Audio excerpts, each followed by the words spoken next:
কবিতার রেখাপথ ধরে চলুন বেরিয়ে আসি হিমালয়ের কোলে অবস্থিত শৈল শহর থেকে। উত্তর পূর্বের দার্জিলিংয়ের মংপুই হোক কিংবা উত্তর পশ্চিমে হিমাচলের ধর্মশালাই হোক,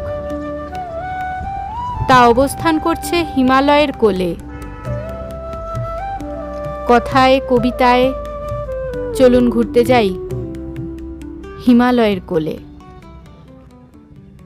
আমার অনেক শখ ছিল আমি পাহাড়ে যাব, জ্যোৎস্না দেখব।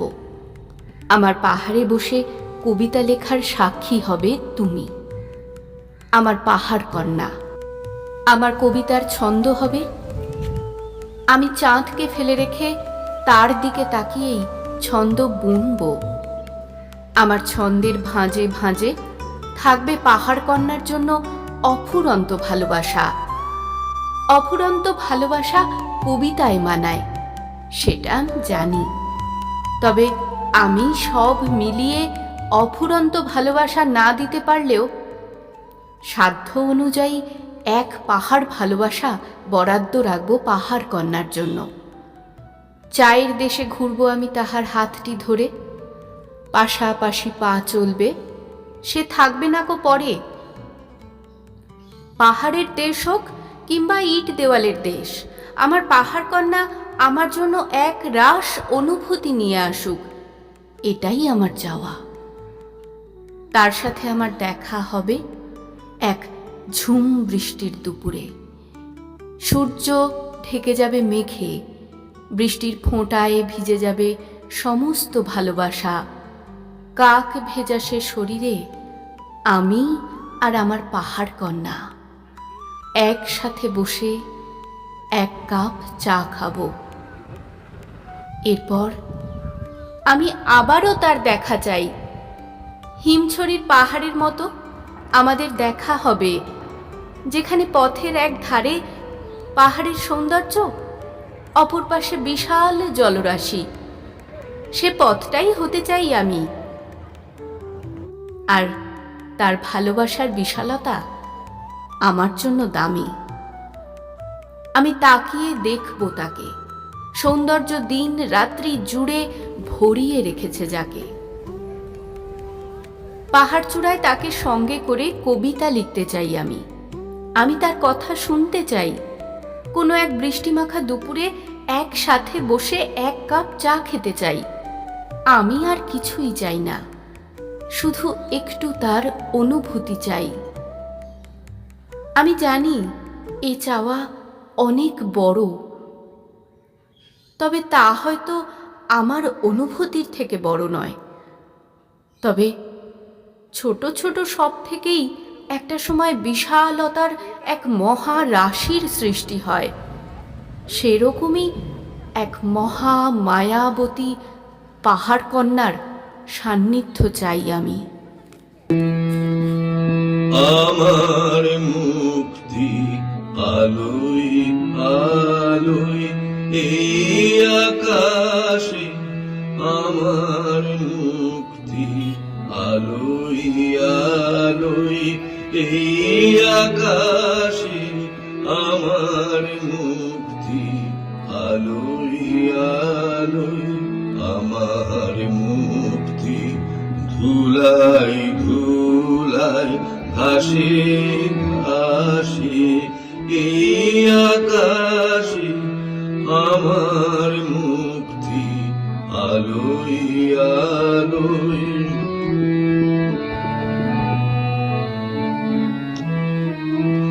দেহ মনের সুদূর পারে হারিয়ে ফেলি আপনারে, দেহ মনের সুদূর পারে হারিয়ে ফেলি আপনারে, গানের সুরে আমার মুক্তি ঊর্ধ্বে ভাসে এই আকাশে, আমার মুক্তি আলোয় আলোয়।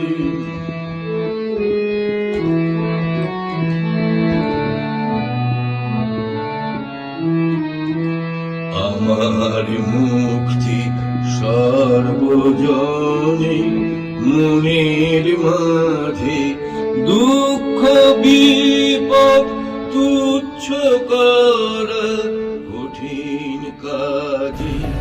আমার মুক্তি সর্বজনে, মনের মাঝে দুঃখ বিপদ তুচ্ছ করা কঠিন কাজে।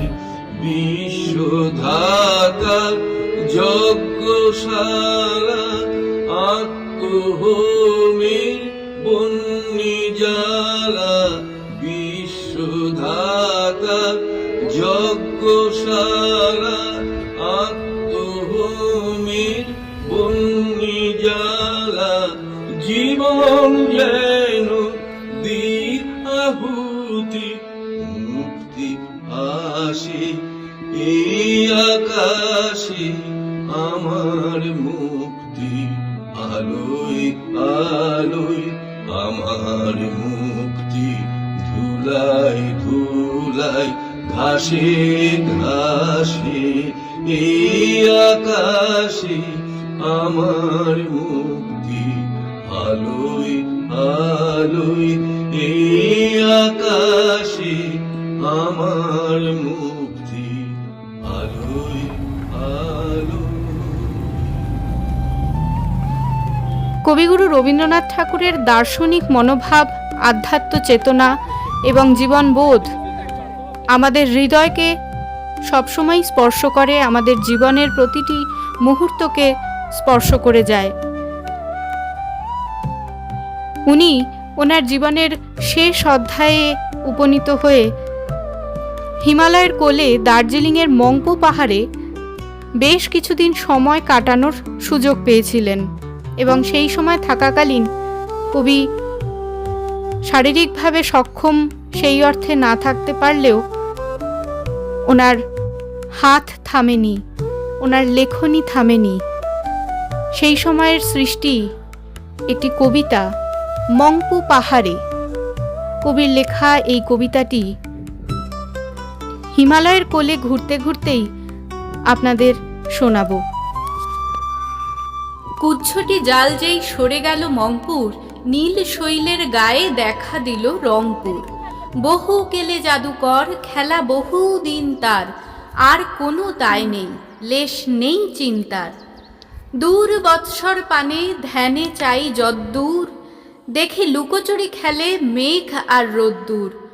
কত রাজা এলো গেল মল এরই মধ্যে, লড়েছিল বীর কবি লিখেছিল পদ্যে। কত মাথা কাটাকাটি সভ্যে ও অসভ্যে, কত মাথা ফাটাফাটি সনাতনে নব্যে। ওই গাছ চিরদিন যেন শিশু মস্ত, সূর্য উদয় দেখে দেখে তার অস্ত। ওই ঢালু গিরিমালা রুক্ষ বন্ধা, দিন গেলে ওরি পরে জপ করে সন্ধ্যা। নিচে রেখা দেখা যায় ওই নদী তিস্তার, কঠোরের স্বপ্নে ও মধুরের বিস্তার। হেনকালে একদিন বৈশাখী গ্রীষ্মে, টানা পাখা চলা সেই সেকালের বিশ্বে। রবি ঠাকুরের দেখা সেই দিন মাত্তর, আজই তো বয়স তার কেবল ৭৮। সাতের পিঠের কাছে এক ফোঁটা শূন্য, শত শত বরষের ওদের তারুণ্য। ছোট আয়ু মানুষের তবু একই কাণ্ড, এটুকু সীমায় গড়া মনোব্রহ্মাণ্ড। কত সুখে দুঃখে গাঁথা ইষ্টে অনিষ্টে, সুন্দর কুৎসিতে তিক্তে ও মিষ্টে। কত গৃহ উৎসবে, কত সভা সজ্জায়, কত রসে মজ্জিত অস্থি ও মজ্জায়। ভাষার নাগাল ছাড়া কত উপলব্ধি, ধ্যানের মন্দিরে আছে তার স্তব্ধি। অবশেষে একদিন বন্ধন খণ্ডি, অজানা অদৃষ্টের অদৃশ্য গণ্ডি। অন্তিম নিমেষেই হবে উত্তীর্ণ, তখনই অকস্মাৎ হবে কি বিদীর্ণ। এত রেখা এত রঙে গড়া এই সৃষ্টি, এত মধু অঞ্জনে রঞ্জিত দৃষ্টি। বিধাতা আপন ক্ষতি করে যদি ধার্য, নিজেরই তবিল ভাঙা হয় তার কার্য। নিমেষেই নিঃশেষ করি ভরা পাত্র, বেদনা না যদি তার লাগে কিছু মাত্র, আমারই কি লোকসান যদি হই শূন্য, শেষ ক্ষয় হলে কারে কে করিবে ক্ষুণ্ণ, এ জীবনে পাওয়াটারই সীমাহীন মূল্য, মরণে হারানোটা তো নহে তার তুল্য। তখনও তো হেথা এক অখণ্ড অদ্য, জাগ্রত রবে চিরদিবসের জন্যে, এই গিরিতটে এই নীলিম অরণ্যে। তখনও চলিবে খেলা, নাই যার যুক্তি, বারবার ঢাকা দেওয়া, বারবার মুক্তি। তখনও এ বিধাতার সুন্দর ভ্রান্তি, উদাসীন এ আকাশে এ মোহন কান্তি।